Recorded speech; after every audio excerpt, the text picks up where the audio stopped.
We have breaking news tonight in the war between Donald Trump and the NFL. At tonight's Monday night football game, the teams and coaches once again took a stand against the president's comments about firing NFL players who dare to exercise their First Amendment rights during the playing of the national anthem.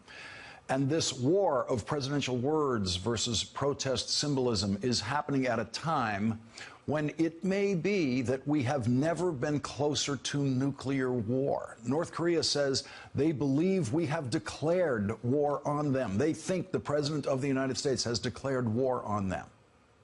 At the same time, the President has an unprecedented disaster, as Rachel was just talking about, an unprecedented disaster to deal with in the island territories of the United States in the Caribbean. Puerto Rico's economy was already in disastrous condition, and now the island has been wiped out.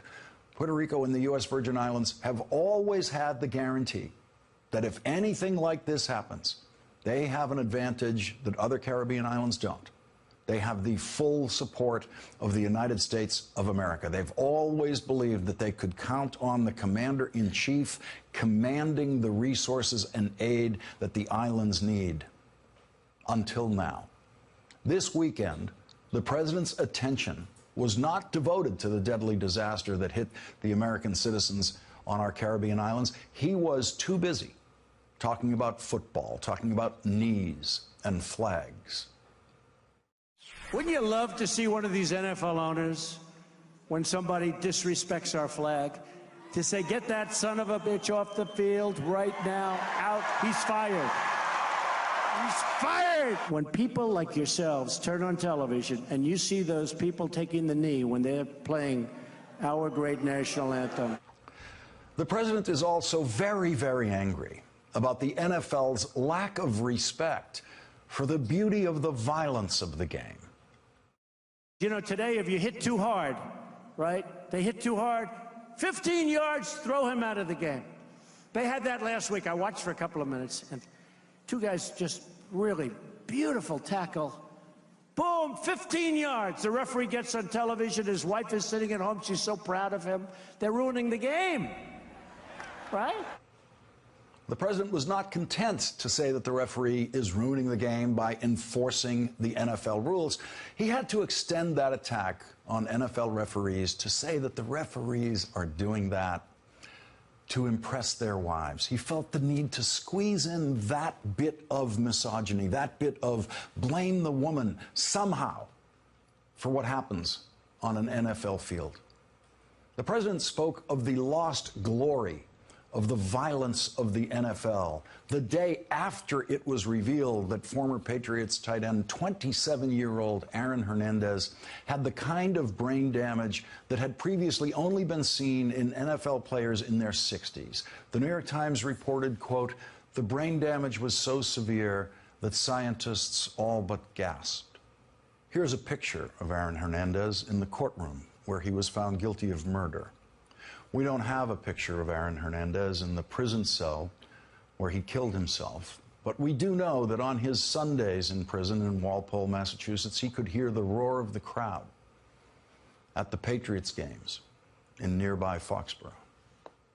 In the President of the United States, if the President of the United States was going to speak about football on Friday, you could expect it to be possibly something in reaction to the Aaron Hernandez autopsy findings, something about the public health crisis facing football, the concussion crisis. You might expect the president to say something to worried parents, not sure whether they should allow their kids to play football, now that we know the younger the brain, the higher the risk of damage during the normal patterns of contact in football. But this president wanted to make the violence of football a Trump campaign agenda, a Trump agenda item, put it right up there with building the wall. Violence in football, Donald Trump's in favor.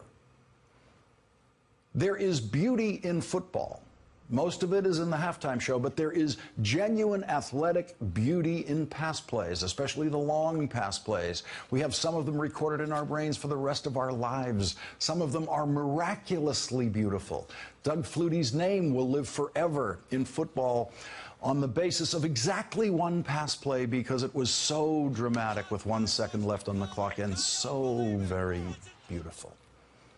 I've heard a lot of words to describe the hitting in football, the tackling, including from my high school football coach, but beautiful wasn't one of them. This president of the United States thinks the violence is one of the beautiful things about football. And that is the president of the United States who has brought us closer to nuclear war with his rhetoric than any president in history. There is a straight line from Donald Trump's violence in football rhetoric to his Rocket Man rhetoric.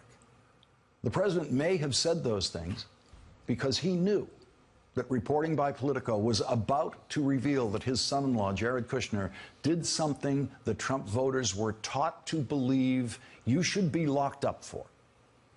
Under the headline, Kushner used private email to conduct White House business. And that has led to the breaking news report tonight that Trump used private email to conduct White House business. Ivanka Trump. The New York Times is reporting that at least 6 of President Trump's closest advisors occasionally used private email addresses to discuss White House matters, current and former officials said on Monday. The officials include Reince Priebus, Steve Bannon, Stephen Miller, economic advisor Gary Cohn, and of course, Ivanka Trump. If the president knew that those reports were coming, he might do or say something to get the American news media talking about something else. It worked. But it might be a surprise tonight to the president that the NFL, including the owners and coaches, are standing so strongly against his comments.